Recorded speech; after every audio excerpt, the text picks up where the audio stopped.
आने वाले वक्त के अंदर फौज मैदान जंग में तो बिल्कुल नहीं जाएगी, बल्कि वो अपनी बैरक्स में बैठ के दुश्मन पर हमला करेगी। अब मैं आपको बताता हूं कि वो कैसे।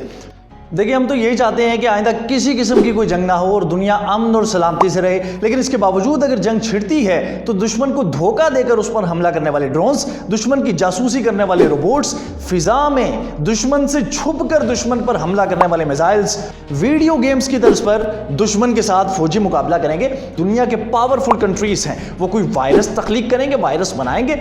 मैं हूं शुएब मिर्जा और आप देख रहे हैं अल्ट्रा अफेयर्स।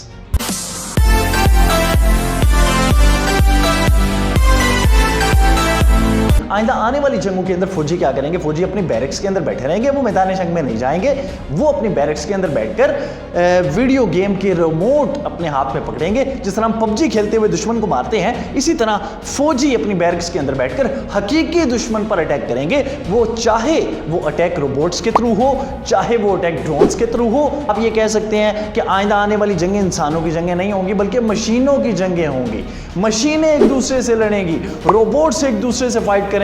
और ड्रोन्स एक दूसरे से फाइट करेंगे। ये बात आपको हैरान कर देगी कि आइंदा अगर कोई जंग होती है, खुदा न खास्ता अगर कोई जंग होती है, तो जो दुनिया के पावरफुल कंट्रीज हैं वो कोई वायरस तख्लीक करेंगे, वायरस बनाएंगे और उसे दुश्मन मुल्क के अंदर भेजेंगे और वो वायरस उस दुश्मन मुल्क के अंदर फैलेगा बगैर कोई गोली चले, बगैर कोई मिसाइल फायर किए, बगैर किसी जंगी जहाज से कोई मिसाइल बरसाए और बगैर कोई एटम बम चलाए। वायरस लोगों के अंदर फैल जाएगा और उसी वायरस से दुनिया के अंदर मौजूद उस दुश्मन मुल्क की मौत वाक़ई हो जाएगी। सो जगहों में फौज तो मैदान जंग में बिल्कुल नहीं जाएगी। फौज अपनी बैरक्स के अंदर बैठी रहेगी। वो हथियारों पर टाइमर सेट कर देंगे, वो हथियारों को टारगेट दे देंगे और उनके अंदर एक ऐसा मैकेनिज्म सेट किया जाएगा कि उन्हें टारगेट का पता बताकर उसे टारगेट के पीछे छोड़ देंगे और फिर रिमोट कंट्रोल से उसे कंट्रोल करेंगे और वो ड्रोन, रोबोट या फिर मिसाइल जिसे दुश्मन को मारने के लिए भेजा गया होगा, वो जाके अपना काम तमाम करेगा और काम मुकम्मल करने के बाद वापस बैरक्स के अंदर अपने फौजियों के पास आ जाएगा। फिलर ब्लैक हॉरेंट 3 नामी 2 कैमरों वाले ड्रोन तूफान, तेज हवा और रात के अंधेरे में खुफिया ऑपरेशंस करने वाले ऐसे ड्रोन हैं जो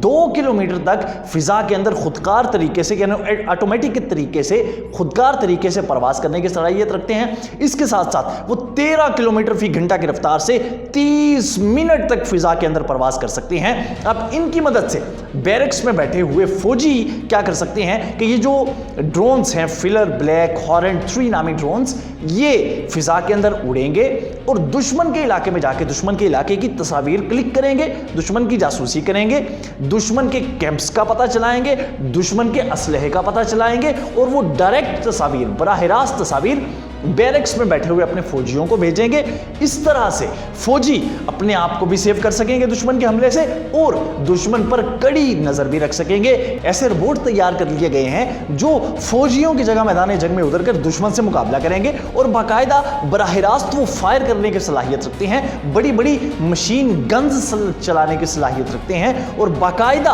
हवाई जहाज उड़ाने की सलाहियत के हामिल ऐसे ड्रोन्स हैं जो कि खुद पर होने वाले हमले से अपने आप को बचाव के लिए भी बहुत ज्यादा एहतियाती तदाबीर रखते हैं और उसके साथ साथ वो दुश्मन को कड़े से कड़ा और शदीद से शदीद नुकसान पहुंचाने की भी मुकम्मल सलाहियत रखते हैं।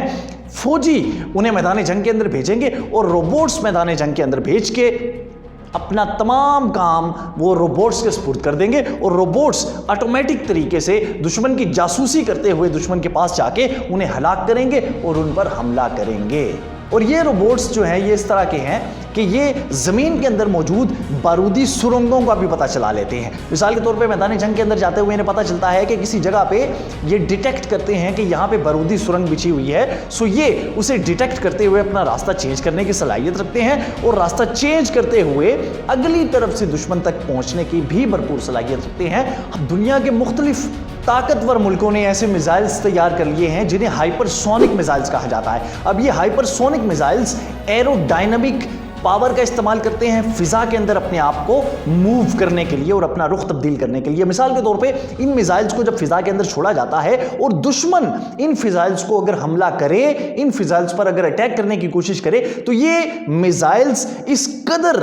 सलाहियत के हामिल हैं कि ये दुश्मन जब इन पर अटैक करने की कोशिश करता है किसी दूसरे मिसाइल से, तो ये उसको डिटेक्ट करते हैं कि दुश्मन के मिसाइल इनकी तरफ आ रहा है, और ये फिर ऊपर नीचे दाएं बाएं मुड़ने की भरपूर सलाहियत रखते हैं और अपने आप को दुश्मन से बचा लेते हैं। इसके साथ साथ इनका निशाना बड़ा एक्यूरेट होता है, और हाइपरसोनिक मिसाइल्स जब अपना टारगेट लॉक कर लेंगे तो ऐसा हो ही नहीं सकता कि इनका निशाना खता जाए। लाजमी ये बिल्कुल एक्यूरेट और दुरुस्त तरीके से अपने टारगेट को हिट करेंगे, और जब हिट करेंगे तो अपने दुश्मन का सफाया बिल्कुल अच्छे तरीके से कर देंगे और उसे नेस्तो नाबूद करके रख देंगे।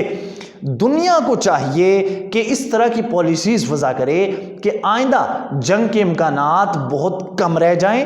और बिल्कुल ख़त्म होकर रह जाएं जंग के इम्कानात, क्योंकि आने वाले दौर में अगर जंग होती है तो ये ना सिर्फ 2-3 मुल्कों के लिए, जिन मुल्कों के दरमियान जंग हो रही है उनके लिए ख़तरनाक चीज़ साबित होगी, बल्कि पूरी दुनिया के लिए और उन मुल्कों के आसपास के कंट्रीज़ के लिए भी ये चीज़ कोई मुनासिब नहीं होगी कि वो जंग की तरफ जाएं और आसपास के कंट्रीज़ जिनके अंदर जंग हो रही है उनका नुकसान वो खुद बर्दाश्त करें। सो दुनिया को अमन की जानिब जाना चाहिए।